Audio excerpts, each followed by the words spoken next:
खबरदार अगर तू दरवाजे से निकली, आला हजरत इमाम अहले सुन्नत मुजद्दिद दीन मिल्लत मेरे आला हजरत से किसी ने पूछा था कि हजरत जी बीबी नात पढ़ सकती है? फतावा रज़विया की 14वीं जिल्द, बीबी मिलाद पढ़ सकती है? मिलाद।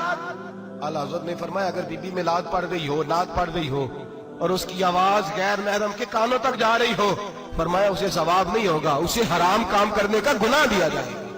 बीबी को मना है, वो नात की आवाज भी औरत का ही नहीं पड़ता, दीन में तो औरत की आवाज का भी पड़ता है। दीन में तो औरत की हजरत सैयदा ज़ैनब, हजरत फातिमा की वो लख्ते जिगर जो मैदान करबला में इमाम हुसैन बराबर की शरीक रही सैयदना इमाम हुसैन के साथ। याह्या बिन मोइन कहते मैं 15 साल तक हजरत ज़ैनब का पड़ोसी रहा हूं। 15 साल, घर बराबर होता है ना, बंदा बीबी देख ही लेता है। वो बीबी कभी पर्दा डाल के जा रही है दवाई लेने, कभी नजर आ ही जाती है। कहते 15 साल में सैयदा फातिमा की बेटी का पड़ोसी रहा हूं, मैंने कभी बुरके में छुपी हुई ज़ैनब भी नहीं देखी, बुरके में छुपी हुई ज़ैनब भी कभी नहीं देखी। हजरत अब्दुल्ला बिन जाफर तैयार जनाबे अली मुर्तजा के भाई थे, उनके बेटे के साथ इनका निकाह हुआ था, बीमार हो गई। तो हजरत अब्दुल्ला कहने लगे ज़ैनब चल तुझे हकीम के पास ले जाऊं, तबीब के पास ले जाऊं। तो हजरत ज़ैनब कहने लगी आप जाइए, मेरा हाल बता के दवाई ले आइए।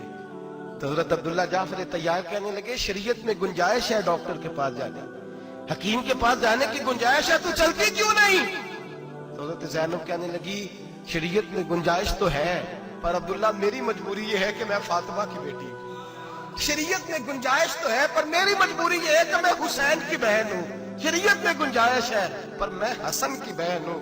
शरीयत में बड़ी गुंजाइश है पर लोग मुझे मोहम्मद अरबी की नवासी कहते हैं। गुंजाइश तो है पर मैं नहीं ना निकल सकती, इसलिए कि जितना कोई अपने आप को दीन के करीब जानता है उतना उसके पैरों में शरीयत की जंजीरें ज्यादा होती हैं। तो जनाब सैयदना अब्दुल्ला कहने लगे अगर तू पर्दा कर गई, अगर तू चली गई, तो फरमाने लगे ये तो अल्लाह की मशीयत है, तू दवाई ला दे ताकि मैं खा लूं, और अगर मैं चली गई तो मैं अपनी माँ से जाके कहूंगी कि अम्मा सारी तकलीफें मैंने छाती पे बर्दाश्त की हैं पर मैंने तेरे पर्दे पर आंच नहीं आने दी। मेरे भाई ये उसवा नूर है, ये उसवा हसना है, ये हमें सिखाया जा रहा है। मेरे हबीब करीम की बीवियों का ये हाल था, बीवियों का अपने घर के आंगन में हजरत आयशा सिद्दीका, हजरत सौदा जनाब अफसा अपने सेन में जब बैठती थी ना तो दीवार की तरफ मुंह करके बैठती थी, दीवार के साथ लग के दीवार की तरफ। बीबियां अपने घर के अंदर भी दीवार की जानब मुंह करके बैठती थी। लोग पूछती, बीबियां पूछती कि अपने घर में भी दीवार को मुंह करने का मतलब? कहती हो सकता है कुछ छत पे चढ़े अचानक नजर पड़े, तो हम चाहती हैं फिर भी हमारा चेहरा नजर ना आए उसे, फिर भी हमारा चेहरा नजर। हम अपने घर के अंदर भी पाबंद रहती हैं कि हमारे चेहरे नजर ना आए। खुदा रा बड़े पैसे जिंदगी में लुटाए हैं, 1000 1500 बुरके पे भी खर्च करो, वो घर ले जाओ, वो अम्मा को भी दो, बहन को भी दो, बीवी को भी दो, उसको कोई पहन ले।